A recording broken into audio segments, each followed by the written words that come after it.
Class 7 शुरू करते हैं आज का हमारा क्लास।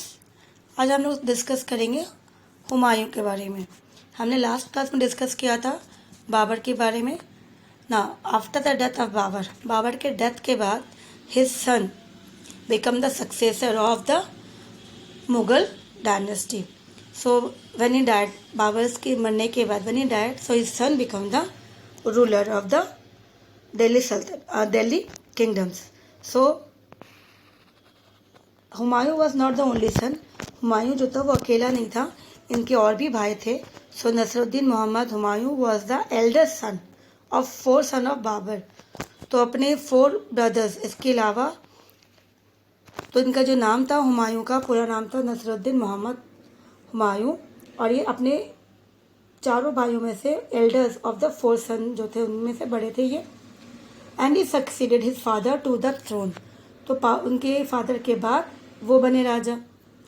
तो उन्होंने क्या किया इन 1530s में। So the emperor he inherited was vast but loosely knit, and Humayun lacked the foresights and military acumen to consolidate। तो साथ साथ जो था इतना बड़ा वास्ट एम्पायर जो बाबर ने इतनी मेहनत करने के बाद उसे इस्टेब्लिश किया, लेकिन बाबर जो है उसे बहुत दिन तक रूल नहीं कर पाए, क्योंकि उसने कंटिन्यूसली जो है फाइट करते रहे। उसके बाद फिर उनको समय नहीं मिला क्योंकि उनकी डेथ हो गई। नहीं तो उन्होंने पूरे जितना बड़ा एरिया उन्होंने कनकर किया था उन सभी एरिया को वो मार्च करके उसको कंसोलिडेट करने के बाद एक अच्छा एडमिनिस्ट्रेटिव सिस्टम शुरू करते, मिलिट्री स्ट्रॉन्ग करते। तो इस तरह से उनको मौका नहीं मिला। तो अब जो नेक्स्ट उनका बेटा जो था हुमायूं उनके पास आया, लेकिन साथ में इसको कहा गया he also having not such quality just his father. तो उसके पास वैसी क्वालिटी नहीं थी जिसके इसके पापा के पास थी। और फर्स्ट साइटेड मतलब दूरदर्शी, जो फ्यूचर में किस तरह से हो सकता है कि शायद ये ऐसा प्रॉब्लम हो सकता है, राइज हो सकता है, इस तरह से हमें इसके लिए तैयार होना चाहिए। ये चीज़ें जो थी हुमायूं के अंदर नहीं थी, वो कमी थी उसके अंदर। और इसी तरह से उसने मिलिट्री जो उसके साथ मिलिट्री अक्यूमेंट सबको एक साथ लेके कॉन्सुलेट करके सबको साथ में रखे, स्ट्रॉन्ग बनाया। ये चीज़ें जी वो चीज़ें उसके अंदर नहीं थी जो बाबर के अंदर थी।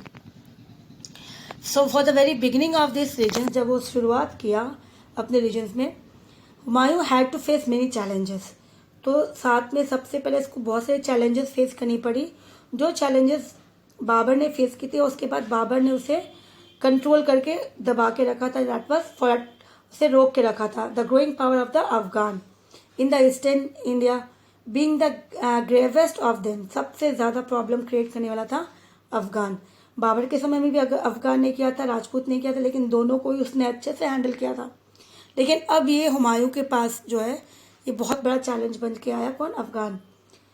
तो being despite defeated by Babur in the battle of Ghaghra, the Afghan reorganize themselves in Bihar and Bengal, and the leader Sher Shah poses a threat to the supremacy of the Mughal empire. तो जिस तरह से बाबर से लड़ाई लड़ी थी और जो बैटल हुई थी घाघरा, उसके अंदर वो हारा था अफगान। लेकिन उसके बाद, उसके मरने के बाद बाबर के, जो उसने फिर वापस अपने आप को रीऑर्गेनाइज किया, फिर से अपने आप को वापस खड़ा किया। कहाँ कहाँ? बिहार के अंदर, बंगाल के अंदर। और जो लीडर था उनका वो था शेर शाह। ये एक अच्छा खासा जो थ्रेट थी किसके लिए? हुमायूं के लिए। तो ये हुमायूं मतलब ये हो गया क्योंकि सेकंड रूलर था, या फिर मुगल मान सकते कि मुगल अम्पायर के लिए एक अच्छा खासा ये थ्रेट था कि किस तरह से इस चैलेंज को हम इसे रोके। क्योंकि शेर शाह जो था एक पावरफुल रूलर के रूप में वो जो है सामने आ रहा था ना। Bahadur Shah, the ruler of the Gujarat and Malwa, also emerged as a formidable power. साथ साथ तो ये बंगाल एंड बिहार में, जिसमें से देखा गया कि वो अफगान के रूलर्स में जो उसका लीडर था शेर शाह, वो एक प्रॉब्लम क्रिएट कर रहा था। साथ साथ Bahadur Shah, ruler of Gujarat and Malwa, ये भी इसके लिए प्रॉब्लम क्रिएट कर रहे थे। So he wanted to capture the throne of Delhi. ये सभी चाहते थे कि हुमायूं को हटा के दिल्ली को कैप्चर कर ले, ताकि दिल्ली जो है अब तक बहुत बड़ा किसकी हेल्प से? बाबर की हेल्प से एक बहुत बड़ा स्टैब्लिश किंगडम जो है ऑलरेडी हो चुका था। So the most difficult task for Humayun was to face the challenges of Sher Shah, the Afghan leader in eastern India, and Bahadur Shah and the ruler of Gujarat and Malwa. At the same time, the distance between Gujarat and Bengal made it almost impossible. तो अब ये देखो कि एक तो हो गया, अगर हम देखते हैं तो यहाँ पे हो गया कि वो शेरशाह जो थे वो कहाँ के रूलर्स बताया गया, बिहार एंड बंगाल। तो ये ईस्टर्न हो गया और गुजरात जो हो गया वेस्ट में हो गया। तो एक अच्छा खासा डिस्टेंस आ गया बहुत बीच में। तो अब ये जो है हुमायूं जो है बीच में, वो किस किस साइड जाएगा, इधर जाएगा तो ये वाला प्रॉब्लम क्रिएट करे, वो दिल्ली में आ जाएंगे कंट्रोल करने के लिए, पूरे एरिया को कंट्रोल कर लेंगे। तो वो इस तरह से बीच में रह गया। अभी दोनों को किस तरह से हैंडल करे, टैकल करे। अगर डिस्टेंस छोटा होता तो एक साथ दोनों को देख सकते थे, लेकिन ये दोनों ही ऑपोजिट डायरेक्शन में हो गया, एक ईस्टर्न में हो गया, एक वेस्टर्न में हो गया। तो एक बहुत बड़ा चैलेंजेस बन के किसके सामने आया, हुमायूं के सामने आया। तो किस तरह से इस चैलेंज को वो एक्सेप्ट मतलब ओवरकम करे, कैसे हराए। Moreover, Humayun was not a great strategist like his father, and his opponent took full advantage of his wrong strategies. तो जिस तरह से मैंने स्टार्टिंग में कहा कि वो अपने पापा जैसे नहीं थे, वो स्ट्रैटेजिक नहीं थे, कि प्लानिंग नहीं करते थे, रिट नहीं था कि इफ़ इन केस कि अगर इनका साथ रिजल्ट जो है नेगेटिव में आएगा तो हमें क्या करना चाहिए, पॉजिटिव में आए। तो प्लानिंग जो होनी चाहिए, स्ट्रैटेजी होनी चाहिए। उसके फादर जो थे ये बहुत अच्छा करते थे, लेकिन यही चीज़ हुमायूं के अंदर ये नहीं थी, टोटल मिसिंग था। इसी का फ़ायदा जो था उनके जो ओपोनेंट थे, जो उनके एनिमीज थे, जैसे शेर शाह हो गए या फिर बहादुर शाह वेस्ट में हो गए, इन्होंने इनका फ़ायदा उठाया। Humayun perceived the Afghan under Sher Shah as the most difficult challenges. Therefore, he started his military expeditions in 1532 with a battle at Dadra, where the Afghan forces were defeated. Next, he laid a siege to the Chunar fort, a stronghold of Sher Shah, which the latter was ultimately allowed to keep in return for proclaiming loyalty to the Mughals. अब यहाँ पे जब हुमायूं ने उस challenge को accept करके उससे लड़ना, किसकी जो है चैलेंजेस जो हमें एक्सेप्ट करनी है उसको आंसर करना बहुत ज़रूरी। विदाउट आंसरिंग अगर नहीं करेंगे तो उनको लगेगा कि जो मुगल्स है वो डर गए। तो सबसे बड़ा जो डिफ़िकल्ट चैलेंज था वो अफ़गान का था। तो इसलिए उन्होंने अपनी मिलिट्री एक्सपीडिशन मतलब मिलिट्रीज के साथ उन्होंने उस लड़ाई के लिए आगे बढ़े। और वो जो बैटल था कब हुआ, 1532 में हुआ, और उस बैटल का नाम दिया गया बैटल एट दादरा। ठीक है, तो यहाँ पे क्या बताया गया, that way the Afghan forces जो थे वे आर डिफीटेड। तो इस बैटल में अफगान फोर्स जो था देखा गया कि हार गया और हुमायूं जो थे मुगल्स की सेना जीत गई। उसके बाद next he led a siege to the Chunar fort. फिर उसने चुनार फोर्ट जो था उसने उसको सीज किया। और स्ट्रॉन्ग होल्ड ऑफ शेरशाह, जहाँ पे किसका कब्जा था, शेरशाह का था।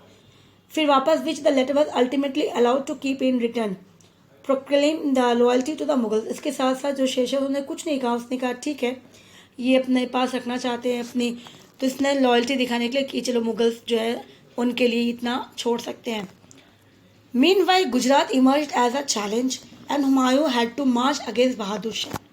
तो इसी तरह से जब इनका ये जो एक्सपेडिशंस था, तो ये चैलेंज जब उसने एक्सेप्ट किया फिर उसके साथ लड़ाई लड़ी, इसके बाद उसको जो सक्सेस मिला, स्टार्टिंग में सक्सेस मिला, तो फिर उसके बाद दूसरी बात देखा कि वहीं से वेस्ट में भी गुजरात में जो थे वहाँ से भी प्रॉब्लम शुरू हो गई।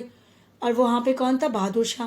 तो उस तरह से बहादुर शाह के साथ भी उन्होंने अब उनके साथ भी फाइट करनी पड़ेगी, युद्ध करनी पड़ेगी। When the Mughals army reach Gujarat, तो मुगल्स आर्मी जैसे ही गुजरात पहुँचे, Bahadur Shah fled without offering any resistance. अब यहाँ से जब जैसे ही वो गुजरात पहुँचे तो वहाँ पे जो बहादुर शाह था वो वहाँ से आराम से उनसे लड़े बगैर ही वो वहाँ से चले गए, मतलब भाग गए। Humayun easily capture Gujarat and Malwa. तो हुमायूं ने वापस आसानी से जो गुजरात की कैपिटल जो भी एरिया थी उसको कैप्चर किया, मालवा को भी कैप्चर कर लिया।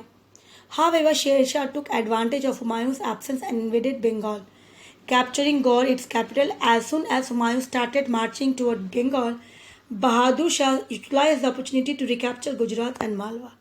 तो जिस तरह से उसने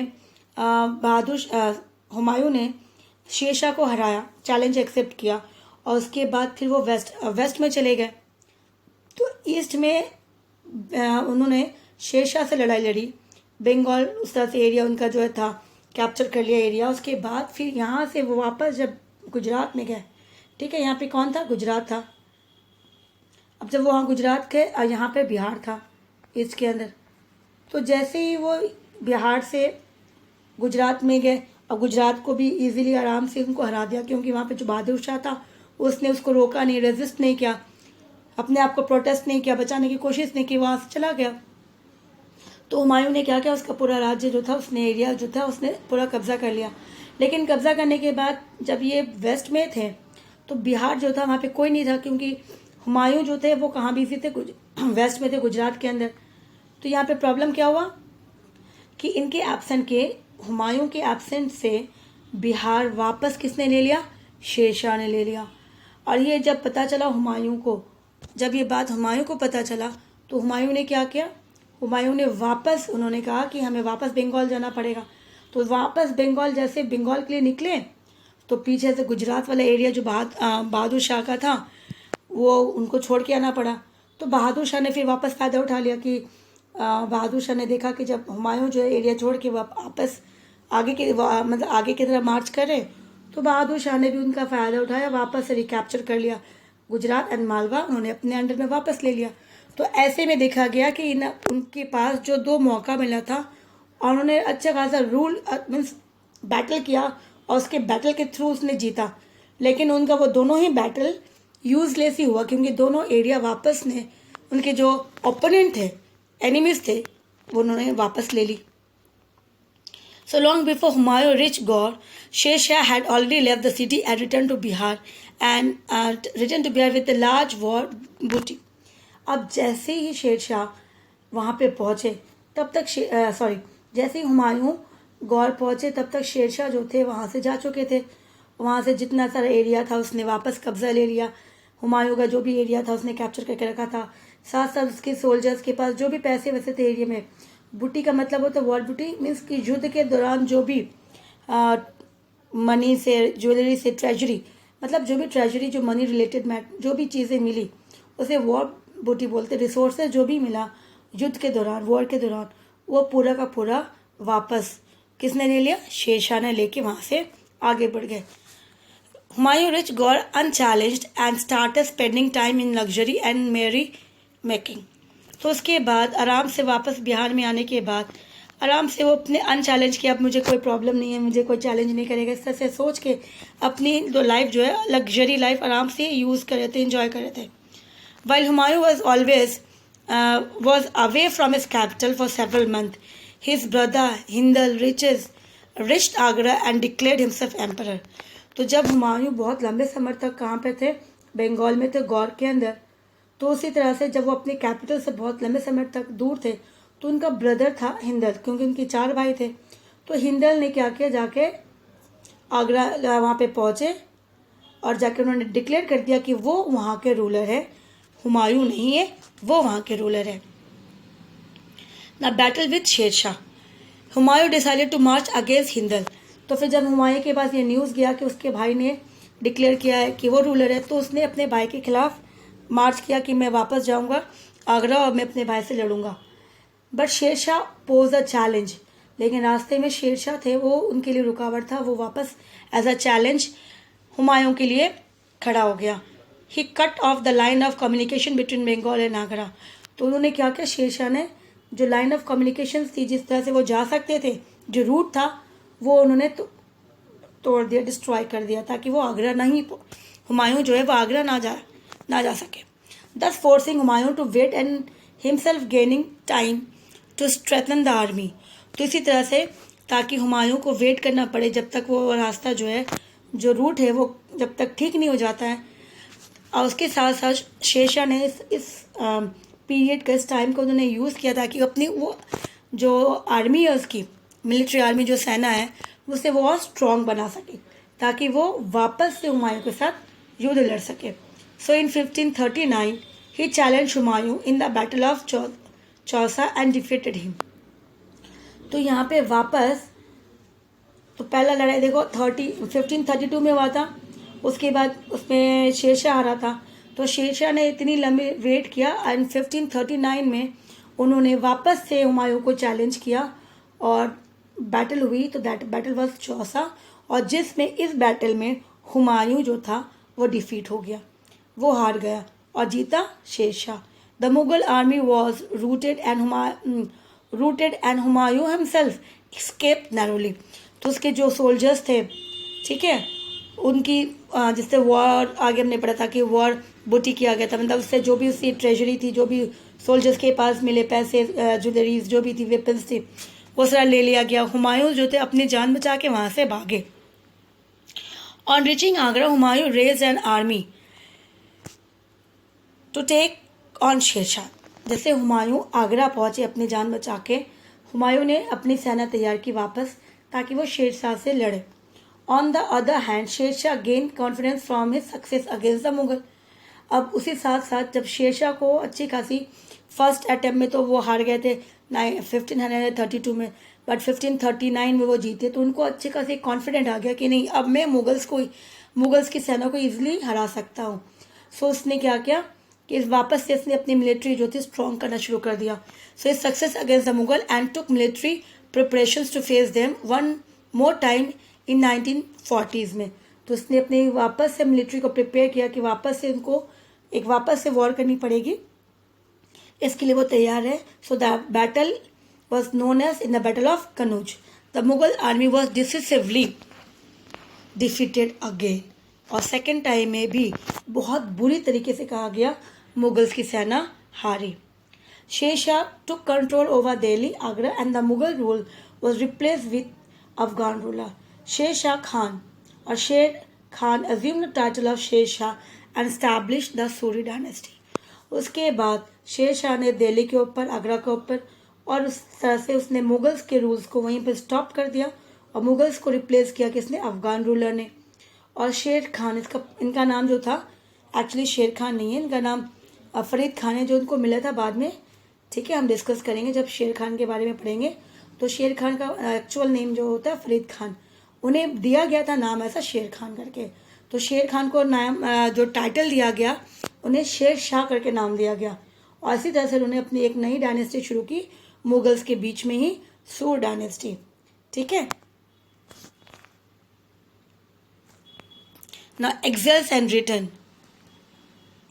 एग्जिल्स एंड रिटर्न्स में क्या है कि वापस after his defeat at Kannauj, Humayun, exile मतलब देश छोड़ के अपने कंट्री से दूसरे, अपने आप को अपने कंट्री से कहीं और ले जाना, ताकि अपने कंट्री में, क्योंकि वो ऑलरेडी वो डिफीटेड हो चुका था, हार चुका था, तो वहाँ रहना मुश्किल था, तो उसने अपने उसके लिए एक कंट्री को छोड़ के दूसरी कंट्री में जाना था, तो उसको एग्जिल्स कहते हैं।